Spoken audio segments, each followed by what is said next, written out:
Origem da palavra arcadismo. O arcadismo, também conhecido como neoclassicismo, surgiu no continente europeu, no século XVIII, durante uma época de ascensão da burguesia e de seus valores sociais, políticos e religiosos. O nome originou-se de uma região grega chamada Arcádia, que na mitologia grega era a morada de Pan, deus grego dos bosques, matas e dos pastores. O que foi o arcadismo? O arcadismo foi o principal movimento literário do século XVIII.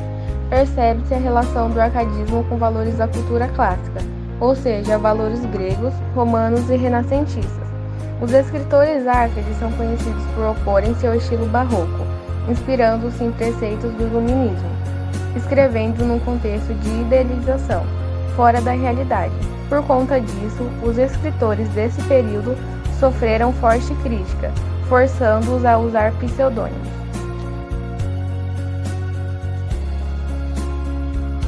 O início do século XVIII em Portugal foi conhecido como a Era Pombalina, pois o Marquês de Pombal iniciou várias reformas destinadas a modernizar o país e confrontou o poder dos privilegiados, da nobreza e clero. Já a segunda metade do século foi um período singular na história, pois caracterizou-se pela ampliação da alfabetização, a construção de uma incipiente opinião pública e, especialmente, por acalorados debates acerca do poder dos reis, da igreja, das leis e do papel da justiça. Biografia de Bocage. Bocage nasceu em 1765 e faleceu em 1805. Foi o mais importante poeta português do século XVIII. Manuel Maria Barbosa do Bocage nasceu em Setúbal, às margens do rio Sado, em Portugal, no dia 15 de setembro de 1765. Filho de José Luís Soares de Barbosa, juiz de fora e ouvidor, e de Mariana Joaquina Xavier Riedóis Lustoff do Bocage, descendentes de família da Normândia, região histórica do noroeste da França. Em 1783, Bocage alistou-se na Marinha de Guerra, embarcando para a Índia 3 anos depois, onde foi promovido a tenente e mandado para Damão, desertando logo depois. Ao fugir da Marinha, viveu em Macau e de lá retornou ao seu país em 1790. No regresso a Lisboa, apaixonou-se pela mulher do seu irmão e entregou-se à Boêmia. Nessa época, escreveu versos sobre a desilusão amorosa e as dificuldades financeiras. Principais obras de Bocage. Além de sonetos satíricos, Bocage compôs também elegias, odês, fábulas e cantatas. Publicou em vida apenas rimas, em 1791 a 1804, em 3 volumes. Poesias, em 1853, é a melhor coletânea de sua obra. Além de Pavorosa Ilusão da Eternidade, destacam-se Gratidão e Pena de Talião, dirigida a seu inimigo José Agostinho de Macedo. No século XVII e XVIII, houve várias expedições ao interior do Brasil em busca de minerais preciosos e minas importantes foram encontradas. No interior do século XVIII, a Inglaterra tornou-se a maior potência mundial e patrocinou o grande contrabando de ouro na América do Sul, inclusive no Brasil. De 1750 a 1777, o Brasil sofreu uma grande reestruturação promovida pelo Marquês de Pombal. Os educadores do Brasil, os jesuítas, foram expulsos, o que requereu uma reforma no ensino, com a descoberta de minas preciosas em Minas Gerais. A capital do Brasil foi transferida para o Rio de Janeiro em 1763, um porto mais próximo das explorações das riquezas. O século XVIII foi marcado por movimentos de emancipação política em Minas Gerais e Bahia. Pesquisas e documentos dos últimos anos mostram que, em ambos, houve uma conexão estrangeira em busca de apoio militar. Estados Unidos, Minas e França, Bahia. Os dois movimentos contaram com a participação de militares e intelectuais brasileiros que estiveram na Europa, sabiam que um levante contra Portugal requeria apoio externo. O século termina com a Bahia voltando a ser a capitania mais rica do Brasil após a queda na produção de ouro e diamantes nas Minas Gerais. Salvador era o principal porto do Brasil, a segunda maior cidade do Império Lusitano, atrás apenas de Lisboa, e uma das cidades mais ricas da América. Vida de Thomas Antônio Gonzaga. Thomas foi um grande poeta, destacando-se no arcadismo.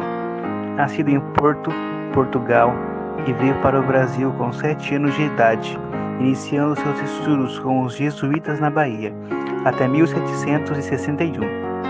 Com 17 anos, foi estudar na Universidade de Coimbra, formou-se em Direito. Em 1782, Thomas retornou ao Brasil como ouvidor da Vila Rica, Minas Gerais, o principal centro econômico do país na época. Ao chegar à Vila Rica, fez amizade com um grupo de poetas do arcadismo brasileiro, um novo estilo poético que reage contra a linguagem rebuscada e as preocupações religiosas do barroco, propondo uma linguagem mais simples da vida do campo e os prazeres do amor. Entre esses poetas destacavam-se Cláudio Manuel da Costa e Alvarenga Peixoto. A primeira obra publicada por Gonzaga. Um volume de poesias, surgiu em Lisboa no ano de 1792. Com 48 anos, o poeta estava aguardando para embarcar rumo à África quando publicou as suas liras. Sua obra literária pertence ao arcadismo ou neoclassicismo, escola literária que sucedeu o barroco e contempla basicamente duas obras bastante distintas. Já bastante conhecidas pelo grande público, são de autoria de Tomás Antônio Gonzaga, os versos de Marília de Dirceu e Cartas Chilenas. Marília de Dirceu, 1792. O trabalho que hoje conhecemos como a coletânea protagonizada pelos pastores Marília e Dirceu tinha originalmente 118 páginas que continham 23 poesias. Tomás Antônio Gonzaga, teoricamente, teria conhecido Maria Joaquina Doroteia Seixas, no poema reproduzida como Marília. Na época, uma adolescente, no ano a seguir que teria chegado no Brasil. Seguindo a convenção pastoril da época, Tomás Antônio Gonzaga transpôs para a literatura o seu amor pela jovem, que havia conhecido em Vila Rica. Serviram de inspiração para a lírica poetas como Virgílio e Teócrito. Para além de uma declaração de amor à sua amada Marília, os versos fazem um elogio à vida bucólica do campo, ao mesmo tempo que criticam a rotina cidatina. A linguagem utilizada é simples e acessível. Os versos são discretos e não carregam rimas elaboradas. Vida de Cláudio Manuel da Costa. Cláudio Manuel da Costa foi um poeta do Brasil colônia. Seu livro Obras Poéticas deu início ao arcadismo no Brasil. Tornou-se conhecido também por sua participação na Inconfidência Mineira. É patrono da cadeira número 8 da Academia Brasileira de Letras. Cláudio Manuel da Costa nasceu na zona rural de Ribeirão do Carmo, hoje Mariana, em Minas Gerais, no dia 5 de junho de 1729. Filho do português João Gonçalves da Costa, ligado à mineração, e Teresa Ribeira de Alvarenga, natural de Minas Gerais. De família rica, estudou no Colégio dos Jesuítas no Rio de Janeiro em 1753. Formou-se em Direito pela Universidade de Coimbra. Ainda estudante, dedicou-se à poesia, escrevendo vários versos. Depois de formado em Direito, regressou ao Brasil em 1754, em Vila Rica, hoje a cidade de Ouro Preto. Entre 1762 e 1765, exerceu o cargo de secretário do governo da Capitânia. Em 1768, Cláudio Manuel da Costa publicou Obras Poéticas, livro que marcou o início do arcadismo do Brasil e adotou o pseudônimo Arcade, Calciche Saturnio. Literalmente, o poeta se filia aos princípios estéticos do arcadismo, mas sofre influências barrocas e notável afinidade com a lírica de Camões, que marcaram sua juventude intelectual.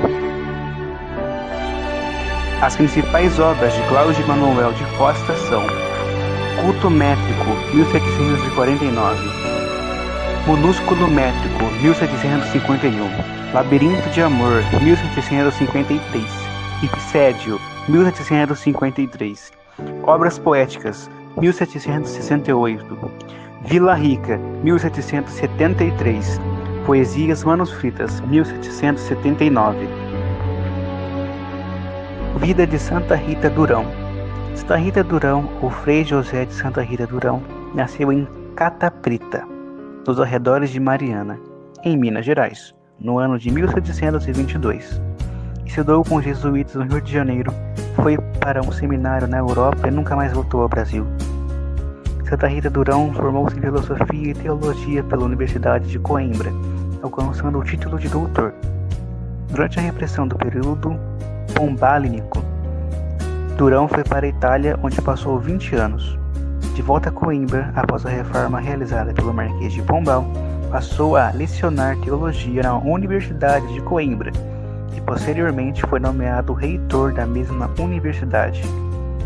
Em homenagem à sua terra natal, o Brasil, escreveu o poema épico, tomando como tema principal as aventuras meio lendárias, meio históricas do Diogo Álvares Corrêa, o Caramuru, palavra traduzida pelo autor com Filho do Trovão, apelido que, segundo ele, os índios tupinambás deram ao náufrago português quando viram usar a arma de fogo.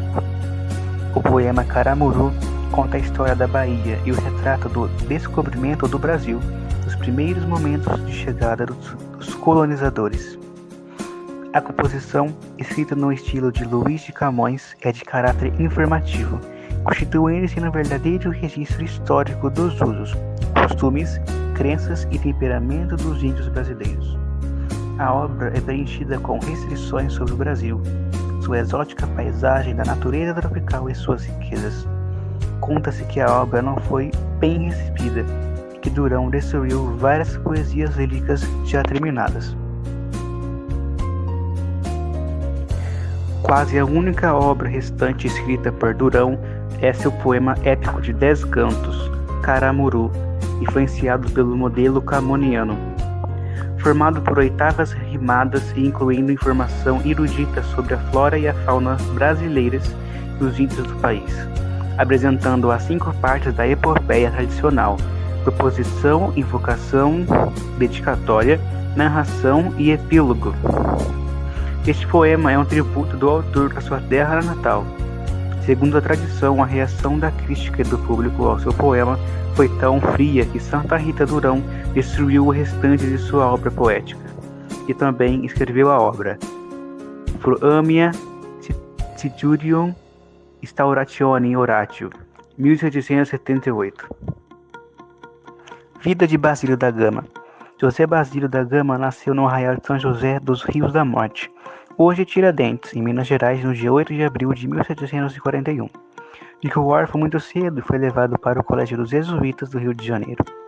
Em 1759, após a expulsão dos padres da Companhia de Jesus dos Domínios Portugueses por um decreto do Marquês de Pombal, Basílio da Gama passa a estudar no Colégio Episcopal de São José.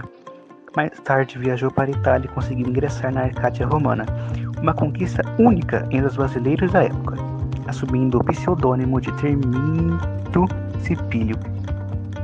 Em 1765, Basílio da Gama escreve Ode a Dom José I, rei de Portugal.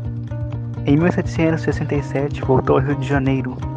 No ano seguinte, seguiu para Lisboa, onde foi preso por ordem do Marquês de Pombal, acusado de ser partidário dos jesuítas.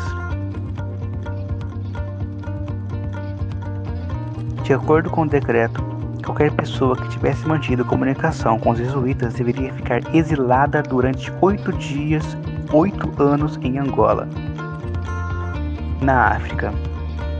Basílio da Gama chegou a ser condenado ao decreto em Angola, mas livrou-se da pena ao escrever um poema exaltando o casamento da filha do Marquês de Pombal, Epitálamo às núpcias da senhora Dona Maria Amália, 1769, onde elogia o ministro e ataca os jesuítas. Com isso, muda o rumo do processo e passa a ser favorecida por Pombal, que lhe concede carta fidalga e o nomeia secretária do rei. Principais obras de Basílio da Gama: Epitálamo às núpcias de senhora Dona Maria Amália, 1769. O Uruguai, 1769. Os Campos Elíseos, 1776. Relação abreviada da República, 1788. Lenitivo da Saudade, 1788. Quitúbia, 1791. E a Declamação Trágica, 1820. Morte, juízo, inferno e paraíso. Em que estado, meu bem, por ti me vejo? Em que estado infeliz, penoso e duro, delido coração de um fogo impuro, meus pesados grilhões adoro e beijo. Quando te logro mais, mais te desejo. Quando te encontro mais, mais te procuro. Quando me juras mais, menos seguro. Julgo esse doce amor que adorna o pejo. Assim passo, assim vivo, assim meus fados me desarraigam da alma a paz e o riso, sendo só meu sustento os meus cuidados. E de toda apagada luz do siso, esqueçam-me, ai de mim, por teus agrados, morte, juízo, inferno e paraíso.